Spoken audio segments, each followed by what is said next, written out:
Olá, famílias. Eu sou Letícia, responsável pelo programa Escola Segura, que acompanha a escola do seu filho. E eu vim aqui nesse vídeo hoje trazer um recado para vocês, tá? Então, eu tenho até uma listinha aqui com algumas dicas. São 11 orientações, eu vou procurar ser bem breve, para a gente poder manter uma reabertura escolar segura. Então, primeira coisa que eu queria dizer para vocês é que nós reabrimos as escolas praticamente em todo o Brasil, mesmo que parcialmente, mas para que a gente possa manter essas escolas abertas, nós precisamos continuar com essa parceria escola-família, ou família-escola. Então é por isso que eu vim aqui nesse vídeo reforçar um pouquinho dessa parceria para a gente poder manter uma escola aberta com segurança. Dito isso para vocês, o que a gente precisa pensar? Da porta da escola para dentro, a escola ela tem um maior controle dos procedimentos que precisam ser seguidos.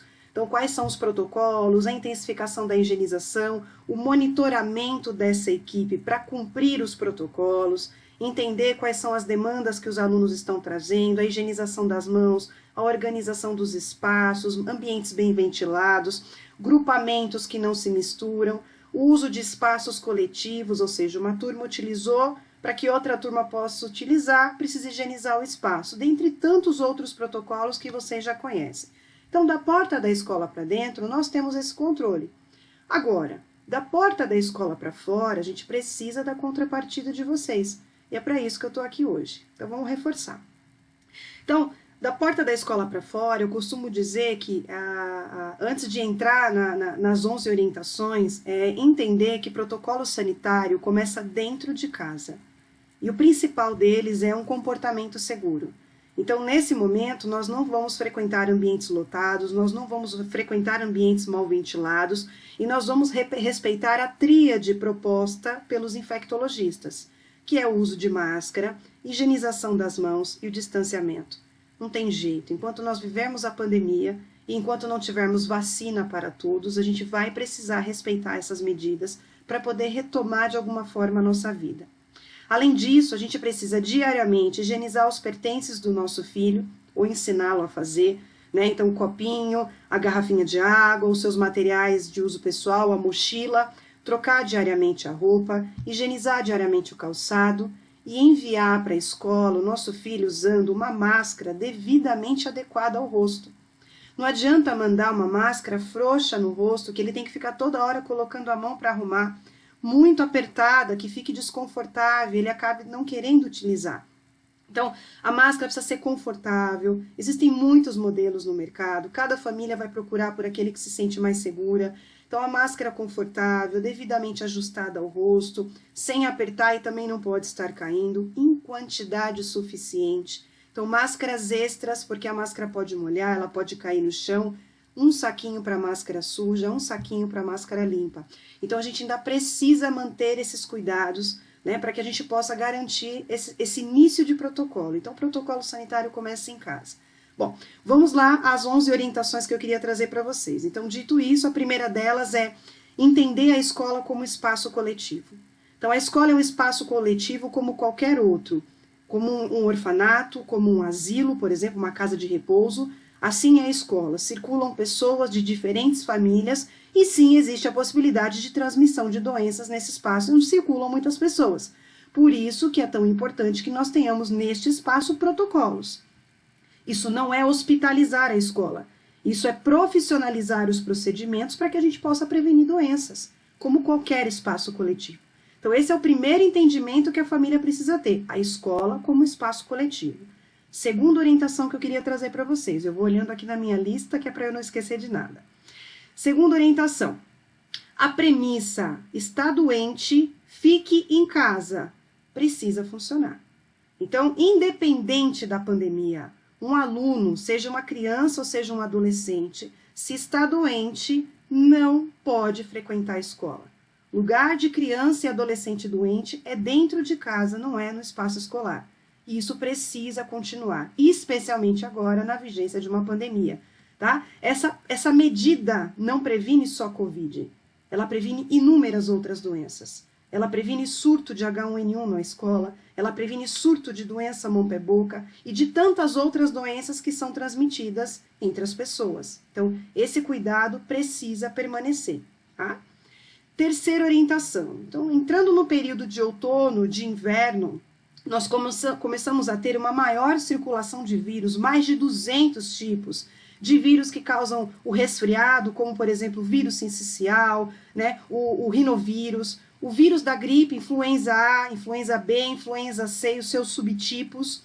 Né? Então, nesse período de outono e inverno, é comum o aumento dos resfriados, aumento dos quadros de gripes, que apresentam sintomas semelhantes aos sintomas da Covid. Além disso, nós temos agora um período em que diminui a chuva, o período de chuvas, e a umidade do ar também reduz, e nós temos um ar mais frio, o que para um adolescente ou para uma criança alérgica pode desencadear um quadro respiratório alérgico. Então, além de maior circulação de vírus, nós temos essas características do nosso ar que podem desencadear alergias. E aí a gente começa a observar coriza, tosse, febre, mal-estar geral, perda de olfato, perda de paladar, diarreia. Então começam a vir aqueles quadros que se assemelham ao que a gente fala hoje, que são sintomas parecidos com a Covid. Então, na vigência desses quadros, não pode comparecer à escola. A gente vai precisar entrar em contato com o nosso médico de confiança, seja pela telemedicina, seja pelo canal de abertura que ele deu a você, seja procurando presencialmente quando os sintomas são mais importantes, mais pronunciados, para que a gente possa monitorar o nosso filho e dar o acolhimento que ele precisa. E aí muitos de vocês devem estar perguntando, mas e se for só uma alergia? Né? Se for só uma alergia, o que eu tenho para dizer a vocês é: alergia tem tratamento.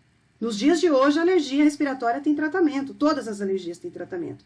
Algumas um pouco mais difíceis de controlar, e é por isso que na maioria das reuniões de pais que nós conduzimos, nós dissemos a vocês que, sabendo que eu tenho um filho alérgico e que nessa época do ano as alergias pioram, com antecedência eu já converso com o meu pediatra de confiança, ou alergista, ou pneumologista, para que eu comece as medidas preventivas antes de chegar nesse período em que os sinais ficam exacerbados. Então, muitas medidas ambientais, umidificação nasal, retomada de uso de corticoide nasal em alguns casos, né? O uso de xaropes, tem criança que precisa fazer a lavagem nasal com a seringa. São várias as medidas que nós temos que adotar, que são relativamente simples para controlar esse quadro alérgico. E quando elas são devidamente implantadas, né, nós conseguimos controlar o quadro de alergia. Cerca de 3, 4 dias depois, isso está estabilizado, ele está apto a voltar para a escola. Mesmo que ele tenha um atestado médico dizendo que se trata de um quadro alérgico, como que eu vou mandar meu filho para a escola com esse quadro de coriza, de tosse, de desconforto respiratório no meio de uma pandemia?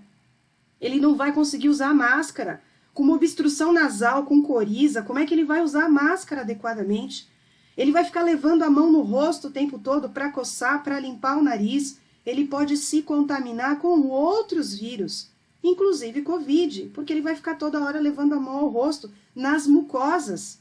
Então, isso também é preventivo, manter em casa o meu filho com quadro alérgico agudo até que eu estabilize esse quadro alérgico, tá?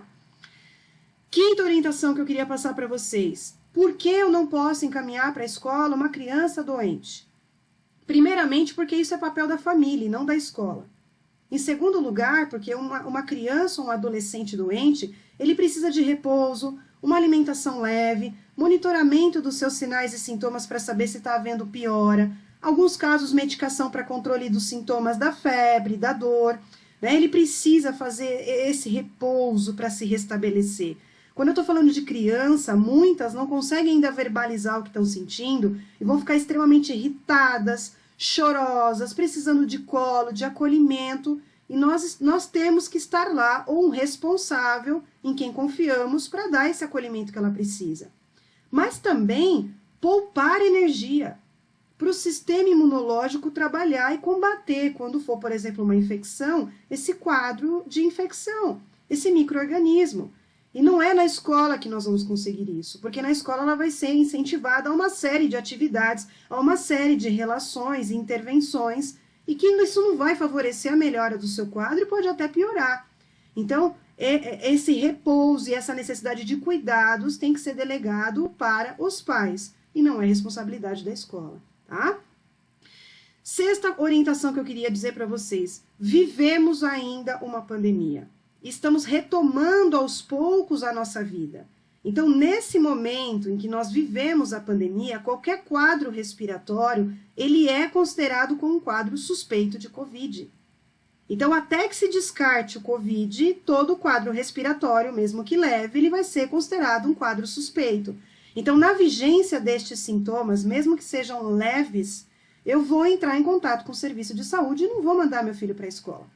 Tá? Então, eu vou entrar em contato com o meu médico de confiança, vou fazer a telemedicina do convênio. Se eu não tenho convênio médico, eu vou ligar no 36 do SUS, eu vou procurar a unidade básica de saúde para explicar quais são os sintomas. Tem toda uma triagem que é feita para que a gente possa entender se se trata ou não de uma suspeita de Covid, porque se se tratar de uma suspeita de Covid, possivelmente você, sua família, o seu filho vão ser encaminhados para testagem. Então, esse é um cuidado que nós temos que ter, especialmente hoje, na vigência da pandemia, tá? 7º cuidado. Todas as pessoas que residem nessa casa precisam estar bem de saúde, porque vivemos uma pandemia. Então, a única maneira de nós quebrarmos a cadeia de transmissão desse vírus, né, além de todas as medidas que nós temos que adotar enquanto país, e que muitas ainda estão deixando a desejar, mas estamos fazendo o melhor que podemos, é dizer para vocês que se tem alguém em casa com sintoma respiratório, o meu filho não vai para a escola, até que se descarte o Covid deste meu familiar que convive com ele. Porque dentro de casa nós convivemos com muita proximidade, não usamos máscara, compartilhamos, temos contato físico. Então a possibilidade de uma transmissão dentro de casa ela é muito grande, muito maior do que em outros espaços, por exemplo, um espaço aberto, em que a gente mantém distanciamento, ventilação, etc. Então, quando alguém dentro de casa apresenta sintoma respiratório, eu não mando meu filho para a escola e imediatamente eu comunico à escola, porque isso ativa um protocolo, isso ativa o comitê de contingência escolar, para a gente poder monitorar o que está acontecendo. Se o caso se confirmar, nós temos toda uma medida, todo um processo que precisa entrar em ação para combater, para quebrar essa cadeia de transmissão. Tá? Então, para frequentar a escola hoje, num cenário de pandemia, todos em casa precisam estar bem de saúde. 8ª orientação que eu tinha para passar para vocês. Se por acaso vocês entrarem em contato com alguém que veio a confirmar ou entrou como suspeito de Covid, então, por exemplo, no final de semana, a gente foi visitar os avós. E 2 dias depois, nós ficamos sabendo que eles estavam com sintomas e que agora são suspeitos de Covid. E fizeram teste, ou então que estão confirmados para Covid. Imediatamente comunica a escola. Nós precisamos dessa transparência, porque isso vai ativar o comitê de contingência. E a gente vai tomar uma série de medidas e ações para poder quebrar a cadeia de transmissão. E, claro, não mando o meu filho para a escola, tá? Na vigência de uma proximidade com alguém suspeito ou confirmado de Covid. 9ª orientação que eu queria trazer para vocês. Transparência. Então, eu já falei nas minhas 2 falas anteriores. Se entrou em contato com alguém suspeito ou confirmado, se tem alguém em casa com sintomas, ou o próprio aluno, ou alguém da família, comunique o mais rapidamente à escola. Porque a gente vai conseguir tomar uma série de medidas, inclusive até orientar vocês, para a gente prevenir a transmissão dessa doença na escola. Se nós começarmos a ter vários casos confirmados na escola, vamos ser forçados a fechar de novo. Então, é por isso que a gente precisa dessa parceria. Então, do mesmo jeito que vocês precisam nos comunicar, nós nos comprometemos a manter essa transparência com vocês. Na vigência de um caso na turma, na vigência de um caso confirmado na escola, nós comunicaremos a vocês. Tá? 10ª orientação que eu queria dizer a vocês, já estou acabando, seria prepare o seu filho. Prepare o seu filho, mesmo que seja uma criança pequena, converse, eles têm condições de entender, mesmo a criança pequena, de que é possível que ele volte para a escola, ele vai ficar extremamente feliz com essa possibilidade, mas que em algum momento pode ser necessário que ele volte a ficar em casa.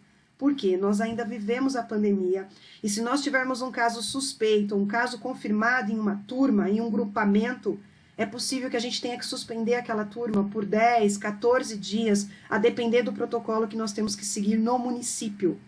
Então, não tem jeito, isso vai acontecer, e isso gera muita frustração para a família, para a equipe escolar, sobretudo para o aluno, sobretudo para a criança. Então, a gente vai precisar já prepará-los para isso. Em algum momento, pode ser necessário que eles voltem a ficar por 2 semanas em casa, e aí a gente vai ter que explicar todos os motivos, o bem maior que é por essa medida, né? É uma quebra de cadeia de transmissão, a gente vai precisar em alguns momentos fazer isso, tá bom?